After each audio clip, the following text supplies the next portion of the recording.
It's ExtinctZoo, which we checked out quite a few times. This is the extinct animals, the ancient Roman and Greeks zoo, which we've watched stuff about like prehistoric age and stuff like that so far. So I'm actually quite interested about what is still far away but a closer era to us, right? I'm assuming it's not gonna be anything that insane. This isn't the time of the dinosaurs per se anymore. So it's still gonna be animals much closer to us, but it should still be interesting. So the extinct animal, the ancient Romans and Greeks zoo, by ExtinctZoo. Since the dawn of humanity, vast amounts of civilizations have arose across the globe, each with their own distinct culture, beliefs, and military. And while each one is integral to history and fascinating with their own regards, there have been a few that have gripped people's imaginations more than others. Some of these include ancient China, Egypt, the Mayans, and so forth. But perhaps the two that have mystified people the most are ancient Greece and Rome, whose histories were extremely entwined thanks to their geographical closeness. Basically, Through these two civilizations, the world saw many great inventions, people, and art. And at the same time, they in themselves saw a lot of the world, as both have roots that trace far back, with the Roman Empire starting out in 753 BC, while some think that ancient Greece has a history that extends to 3200 BC, with the Cycladic civilization. And along with being old, both achieved significant expansion too, which resulted in their presence being seen in Europe, Asia, and Africa. indeed. Naturally, this led them to encounter many things now lost to time, including these 6 long-gone animals. 6. What's interesting about researching and presenting information on extinct animals in foregone periods is that you'll often run into claims from people contesting certain facts, because it goes against their own personal beliefs. This is especially the case if it has to do with topics like evolution. And if it's not the complete denial of such phenomena, it's often misinformation, where something is explained in a way to make it seem plausible from a particular point of view. And this isn't just a problem for science, but information overall, which is why I've started using Ground News, who is also the sponsor of today's video. I've heard of this Ground before, News yeah. is an app and website created by a former NASA engineer to improve access to objective news reporting. I don't need It it though. basically I'm gathers smart enough. I articles from use across the world, Reddit but for then my gives you news. the context about each source's the most political smart leanings, place their in the world, factual so reliability, and their ownership, believe all the news which that I helps you see. compare opinions to let you come to your own Very smart. conclusions. To show you how this works, let's look at this story on a recent study that linked lower bat populations to greater infant mortality. More than 18 articles have been conveniently gathered to compare, and using Ground News, I can spot the differences between each one.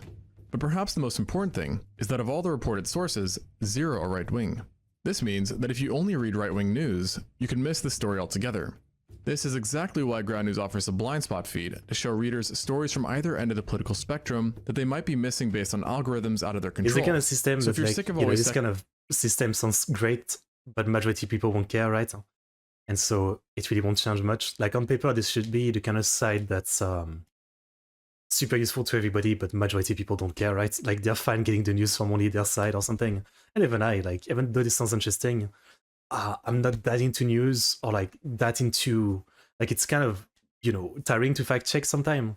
So like when I read something, I just, for the most part, I try to think critically. Does it seem plausible? Is this bullshit? What is this source? Is this like some shitty site? But most of the time, I'm not like that invested in most of the news I read to go fact check or something.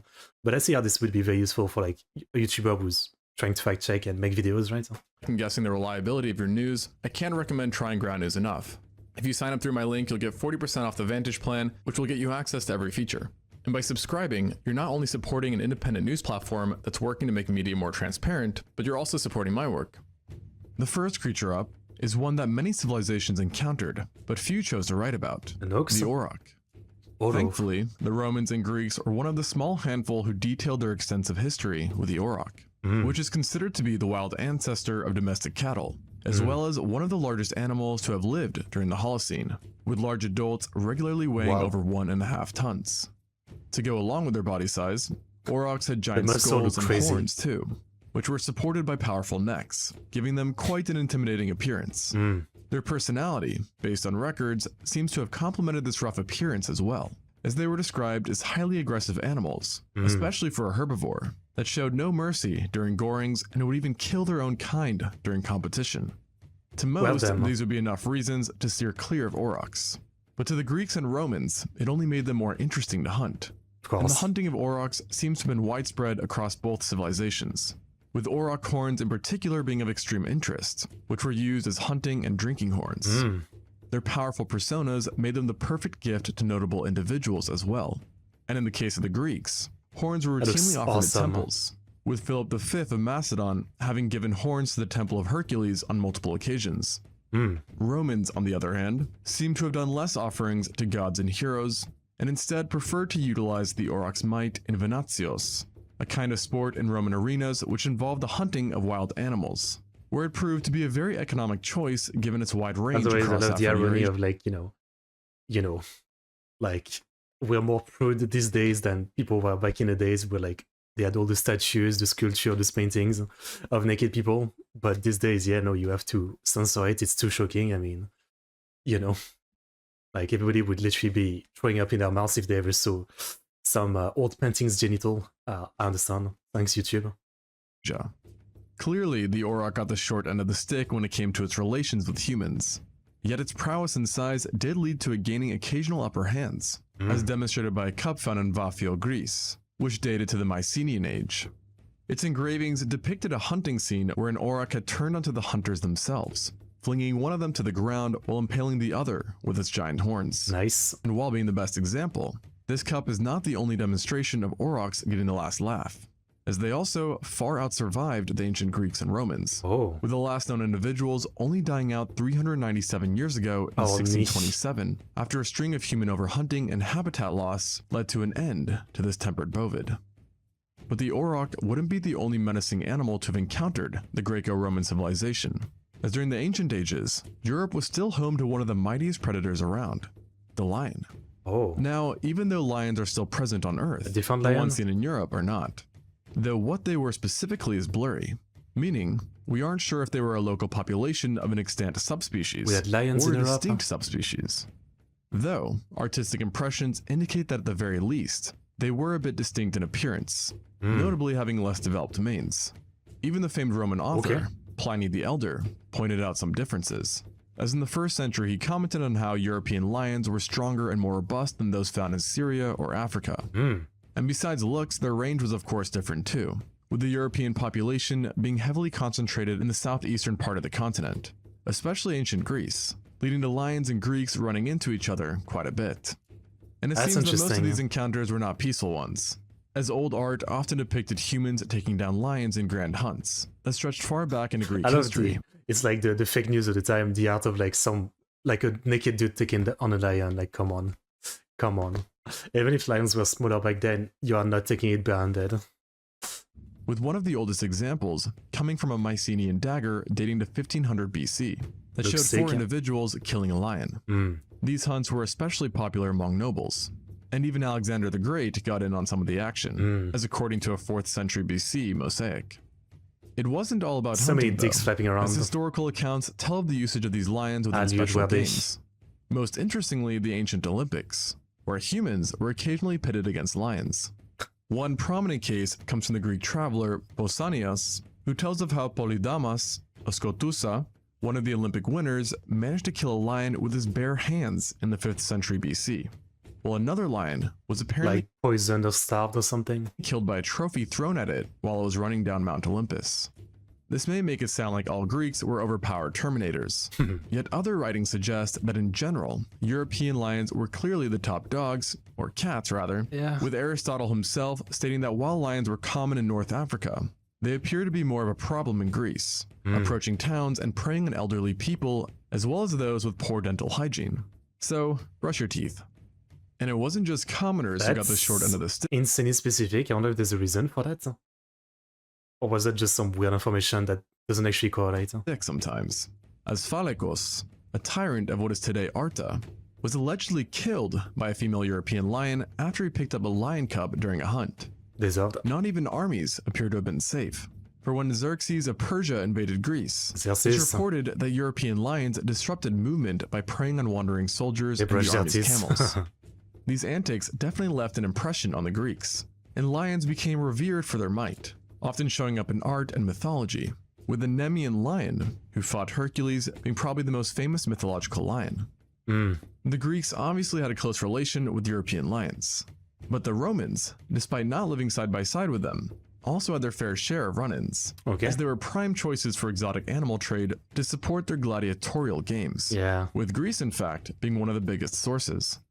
This had a profound impact on lion populations, and basically all that wound up in Rome never made it out, either being used to fight voluntary armed men or to dispatch people condemned to death by beasts. That's fucked up. As a form of execution, it was said that a lion was turned loose on naked and unarmed prisoners, who seldomly put up any meaningful fight.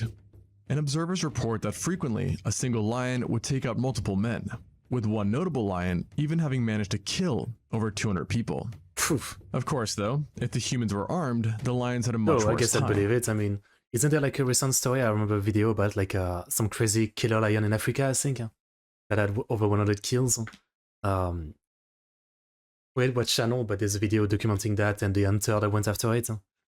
It would go for a lot of children's and elderlies, but you know, it's still a fucking lion, right? Like, even if you're a big badass man, you're gonna get destroyed.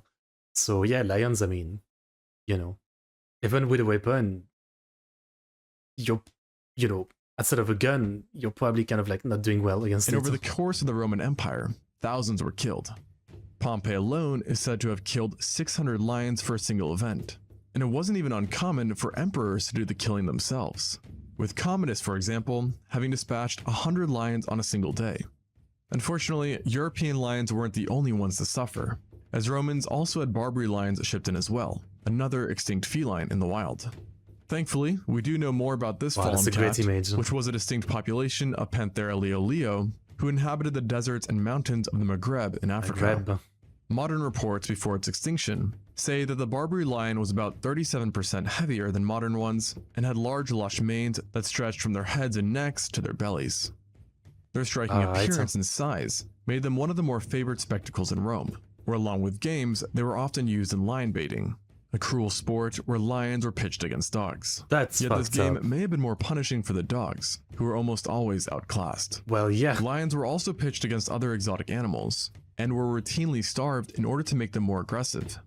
And their extensive use has often led to researchers wondering if the Romans had a hand in either the Barbary or the European lion's demise. Probably. Most think that they didn't impact the Barbary lion too much though, as they survived well past the Roman Empire, only succumbing in the 20th century after the widespread introduction of firearms. On the other hand, it is widely agreed that the extinction of the European lions may have been their doing, with their quote-unquote games taking out large portions of the population. Yeah. However, we don't know exactly when they died out in Europe, and the last word on them came during the It's always one of those things where, like, what is fucked up, it's also understandable in the sense of, like, you know, as humanity, yeah, like, if you, like, they were probably not trying to literally, like, make a species go extinct, but at the same time, like, you know, lions are such a threat to people, killing a lot of people, so they probably saw it as, yeah, of course we're going to capture them, use them, kill them, and they probably didn't care if it went extinct. It was one of those things where, like, yeah, I mean, lions are probably only seen as, like, you know, they're both cool, but they also just kill a lot of people, so it's kind of understandable why, you know, sometimes they wouldn't care about, like, kind of leading to the extinction of a species. Yeah. century AD, when lions were reported to still live east of the Nestos River in Thrace. The urge of the Romans to acquire exotic animals not only made them frequently encounter lions, but also the other now extinct feline, the Caspian tiger. While alive, this large cat was primarily native to Iran, Mesopotamia, Turkey, the Caucasus, and was partially found in other regions of Asia too, including Afghanistan and China. Studies on its remains suggest that its closest living relative is the Siberian tiger, and the two were remarkably similar, including in size, with Caspian tigers weighing around 240 kilos or 530 pounds. Some individuals even reached exceptional sizes, as one killed in Azerbaijan was reported to measure 11.8 feet or 3.6 meters from head to tail, That's longer crazy. than the longest recorded Siberian tiger. This giant specimen was further described as being equal in size to the local horses. Fuck. It's said that despite being alike in stature, Caspian tigers differed from their Siberian counterparts by possessing brighter and more uniform coats that grew longer as well. With such size and presumably striking coats, the Caspian tiger no doubt left a lasting impression on Greco-Romans. Yet their first run-in with the tigers wasn't with the Caspian, but rather the still-breathing Bengal tiger, who was first spotted by the Greek physician Stesias while in India during the 5th century BC.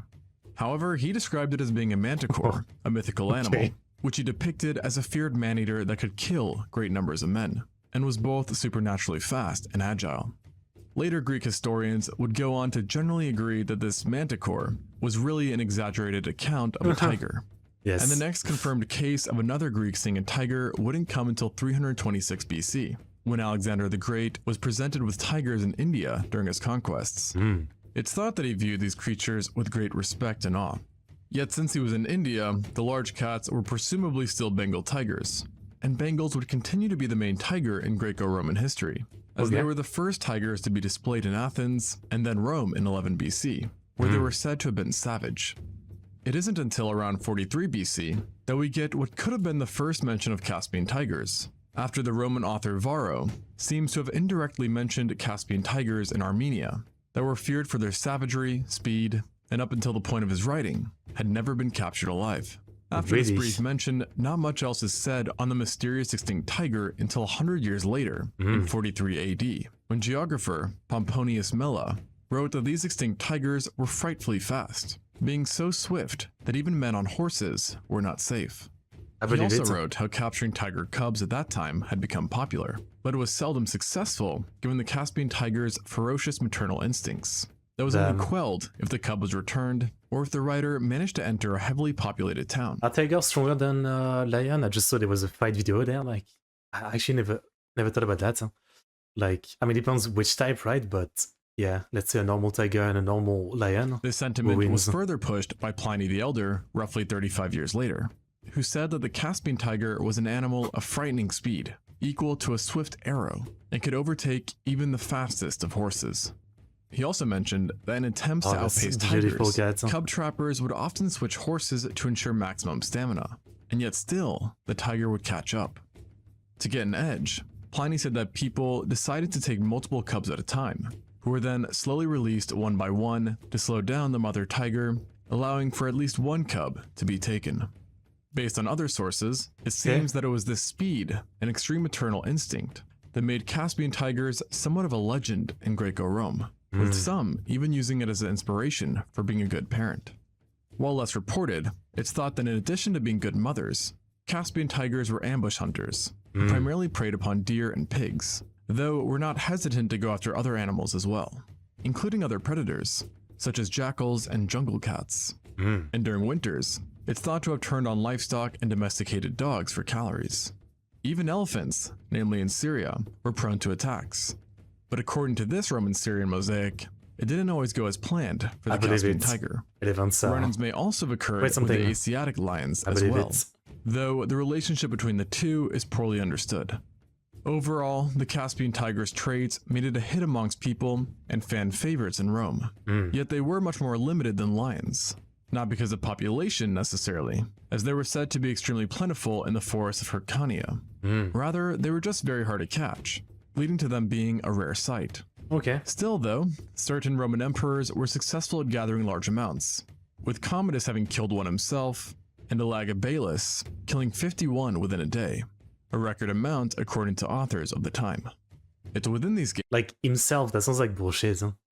Except if they were literally tied and he just stabbed them from far away. Games that people further describe the Caspian tiger as being at its largest twice the size of a lion, and so strong that even when tamed, a group of 4 men could not prevent one from attacking and mauling a fully grown mule. Circumstantial evidence seems to also suggest that in forced fights against other animals, the Caspian tiger was quite favored, namely against lions, though no detailed accounts on such fights are known of. Suffice to say though, these tigers' impressiveness left a mark on Greco-Roman society, and they often inspired bravery and courage. Like the Barbary lion, the Caspian tiger seemed to escape extinction during the Greco-Roman period, but it did not make it to the present, with its extinction likely having nothing to do with its usage in the Roman Empire, but rather Russia's colonization of Turkestan. During colonization, the tiger was hunted en masse. Maybe it's a bad way to look at it, but I feel less bad for like extinct species when we've still got something very similar, right? Like, extinct species of tiger or lion, but we still basically have tigers and lion. We get a general idea of how they were, right? Like, if it wasn't caused by human, like a lot of species go extinct or evolve in that way. So I feel more bad when it's really something unique that went extinct, something that we really don't have something similar anymore, and it's really just done, right? And obviously, you know, I'm not talking about even dinosaurs or anything of that era, right? I'm talking about, yeah, stuff of this type, right? And there's definitely some that you can feel bad for, but also, you know, when we still have something similar, I'm thinking, yeah, I mean, you know, like, it'd be nice if they're still around, but we still get something similar at least to get an idea of what they were like. Skin, or to prevent livestock loss. And with the invention of firearms, its speed was no longer an obstacle. Additionally, much of its habitat was eventually converted to cropland or cleared for settlements, adding more fuel to its demise. And by the mid-1950s, it was critically endangered. Then slowly from then... So it was recently actually extinct, okay. That's... yeah. That's actually even more sad. You know, when I hear about like species going extinct from like hundreds of years ago, I'm like, okay, but in the last 200 years, where, you know, like we've reached a point in humanity where we should understand how important it is to try to not let species go extinct. That's sad, yeah. And to now, populations disappeared from their last strongholds, with the last sighting coming from Afghanistan's Laghman province in 1997, when it was reported that 2 Caspian tigers were captured. However, their fates are mysteriously unknown, and it's thought that the war in Afghanistan may have cleared out what little remained of the Caspian tiger. Yeah. And while gone, its ferocity has given it a respectable legacy. But not every animal has to be fierce to be interesting, and this includes one fascinating, albeit harmless creature that may have been encountered by the oldest Greek civilizations, and that is the dwarf elephant of Tylos. Tylos is one of Greece's many islands, and it was here that fossils belonging to a fairly tiny elephant were located. Interesting. Studies on the bones suggested that they had belonged to the Paleoloxodon, a now extinct genus of elephant, which was composed of over 10 different species, all ranging in size and distribution. Ironically, some species of Paleoloxodon are absolutely giant, with the biggest even being considered the largest known terrestrial mammals. However, certain populations of these giants would occasionally migrate over various land bridges during times of lower water levels, and then find themselves marooned on islands once the water rose again. And on these islands, with limited resources, the elephants eventually shrunk, experiencing insular dwarfism, and soon enough, various dwarf species emerged. These new species made up the smallest elephants ever, with the smallest kind, like they're basically like baby elephants, but they're grown. That's interesting. That's interesting. Oxodon falconeri, sometimes being less than 1 meter or 3.3 feet tall. However, it died out before the Holocene, meaning the Greeks never saw it. Though one type, Paleoloxodon tiliensis, could have been seen, as some individuals were dated to just 1840 BC, making it not only the last known dwarf elephant, but also the last elephant in Europe, period. And this date also puts it within the time frame of the Minoans, and possibly the Mycenaeans, assuming it survived a bit longer than its last fossil. Its range also fits, as Tylos, where it lived, was visited and at least temporarily inhabited by both groups. And while there is no direct evidence of interactions, it's definitely plausible that if they did meet, that the elephant was likely hunted, since large adults were still smaller than small aurochs. There is even speculation that their disappearance was due to human exploitation, with the fact that their population was likely already small given the size of the island.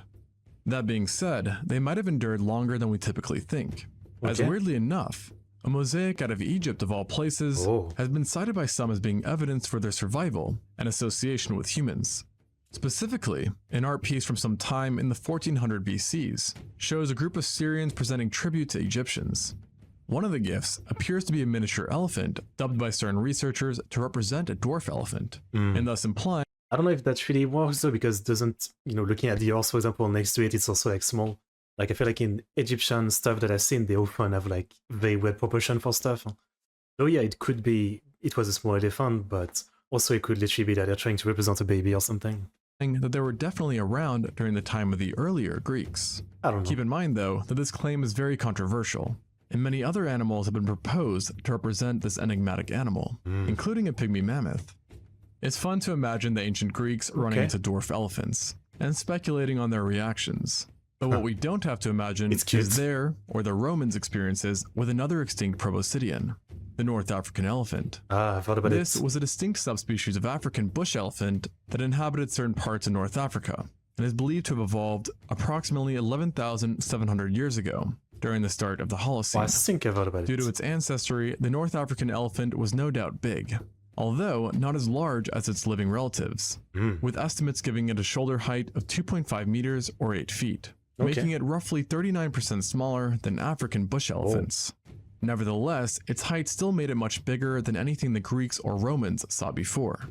However, like the tiger, their first run-in, at least for the Greeks, came from an elephant still alive, the Indian elephant, which was first seen by Alexander the Great and his army in the early 300 BCs during his time in India.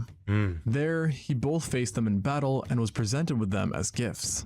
It's thought that he regarded these elephants with respect and awe given their mighty sizes, and very quickly adopted them into the military. The lines are blurry, but between then and 300 BC, the Greeks encountered North African elephants, with the likeliest possibility being that they were met once the Ptolemaic Empire, in ancient Greek polity, was established in Egypt in 305 BC.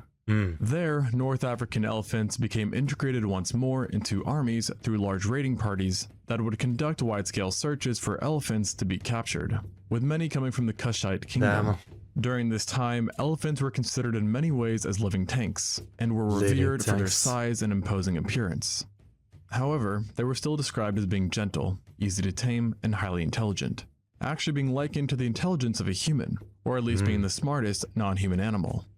Sadly, their seemingly friendly traits did not protect them from being exploited. And in 280 BC, North African elephants found themselves in mainland Greece, when 20 had been given to Pyrrhus of Epirus for his war against the Romans.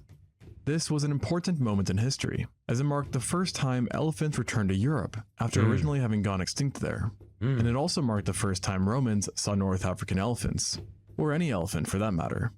Historical accounts paint a disastrous meeting between the two, as the Greeks with their giant elephants defeated the Romans during the Battle of Heraclea, who were terrified by the quote, ugliness and sheer size of the elephants. Ugliness. Their horses too were frightened and fled before even engaging the elephants. So it works. It's also worth mentioning that the Romans described them as having a strange smell and were disturbed by their trumpeting sounds.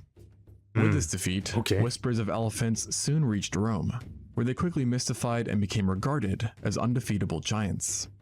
The army, however, was in some ways optimistic, as they held onto the belief that no animal, no matter its size, was superior to man in intelligence.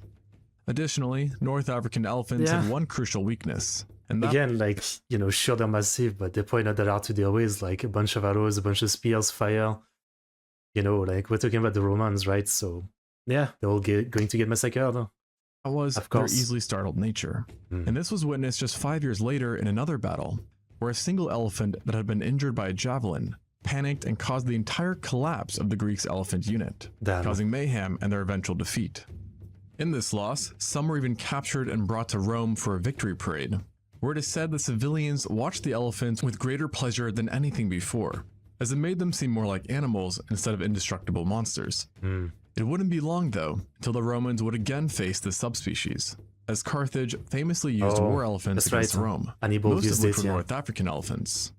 In fact, it's believed that all but one of the 37 elephants that crossed the Alps in 218 BC with Hannibal were of North African origin.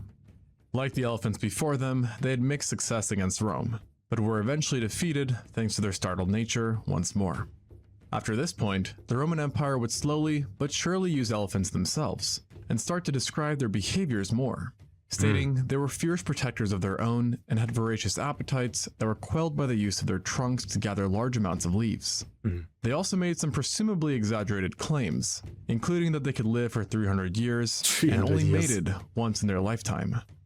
Eventually, North African elephants were being widely used in the Roman military, but were also killed en masse for their ivory.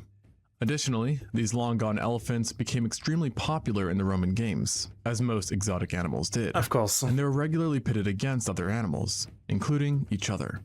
They fought humans too, and sometimes did so in 1v1s, which were reportedly the peak of a bestiary's career. Many stories about their usage in the games are known of, but one that sticks out was a battle between a North African elephant and an enraged rhino, in which the elephant achieved victory by apparently picking up a spear with its trunk and blinding the rhino. Unfortunately, while the elephant many times held the advantage, thousands still died. And one emperor himself, Augustus, saw the deaths of over 3,500 elephants during his reign. This extensive use, coupled with hunting, plus their role in war, proved too much for the North African elephant, and it disappeared, going extinct sometime in the 4th century AD. Greco-Roman civilization also saw their fair share of another extinct animal somewhat associated with elephants, and that was Struthiosyriacus, more commonly known as the Arabian or Syrian ostrich. This extinct flightless bird belonged to the common ostrich species, and was found throughout the Arabian Peninsula for the entirety of ancient history. Researchers think that it was extremely similar to the common ostriches alive today, and was only distinguishable by its size, as it tended to be a bit smaller. However, it was still giant by bird standards, with adults being about 7 feet or 2.1 meters tall. What we don't know, though, is when this flightless bird first met Greco-Romans, an issue that isn't helped by its similarity to other ostriches, as it led to historians rarely distinguishing between the subspecies. Therefore, the best bet is that once again, the first ostrich introduced to these ancient civilizations were of the still living kind, and were most likely encountered through Ptolemaic Egypt. Nonetheless, as Greco-Roman influence spread throughout the Middle East, the Arabian ostrich assuredly became a large part of culture, being featured in the Venatio games and being used for gifts, especially its eggs, given their large size. Like others, many Arabian ostriches fell to humans, although uniquely and unfortunately for the Arabian ostrich, it seems that it became somewhat of a goal for people to try and headshot it, given its small and narrow head. And for more bad luck, it seems that out of all the ostriches, the Arabian kind was the preferred one to cook or process, as its meat was softer and its plumes more easily to manipulate. That being said, not all of its interactions with humans were bad, as it did become somewhat of a hit amongst naturalists, who were interested in its almost alienish look and features. Some describe it as having had an extremely powerful neck and was large enough to be ridden, while still being very fast despite its size. Other interesting reports reflect on its voracious appetite, as individuals would supposedly swallow anything they found, and would occasionally even die after eating rather questionable items, mainly man-made ones. Thankfully for the Arabian ostrich, it did not have to worry much about encountering men or their creations, as their range was limited to areas that were deemed by Greco-Romans as unruly, making the ostriches in Africa much easier to import. And this played a large part in the Arabian subspecies survival, as they did relatively fine up until the mid-20th century, when both firearms and motor vehicles were introduced into its habitat. These two inventions essentially took away the Arabian ostrich's only advantage against humans, which was speed, allowing hunters to take out large groups in one go. At the same time, the Arabian Peninsula had been experiencing increased aridity for a while, leading to severe habitat loss. This all culminated with the Arabian ostrich going extinct sometime during the mid to late 1900s, with one of the last sightings consisting of 2 lone individuals who were killed by some hungry pipeline workers in Saudi Arabia. And that about wraps it up, but given the sheer extent of Greco-Roman expansion, there are more extinct animals that could be included on this list, but their stories are for another time. Thanks for watching, and until next time on ExtinctZoo. All the stuff about extinct species makes me sad, but also I guess we're getting kind of hopeful with like the evolution of science. You know, the way we got many DNA of like extinct species. And, you know, we could have some kind of Jurassic Park situation. I haven't really looked deep into it. Sorry about the noise if you can hear it. There's some stuff going on outside construction, I assume. You know, I haven't really looked into it, but I believe at some point, you know, even maybe if I'm still not around anymore, that might be a thing, right? Like with DNA, you can maybe bring back in some way extinct species. So it would be possible to see some incredible creature walk the earth again. I don't know, you know, the details of it, but I feel like, you know, this is somewhere where we might be going. Something that might happen.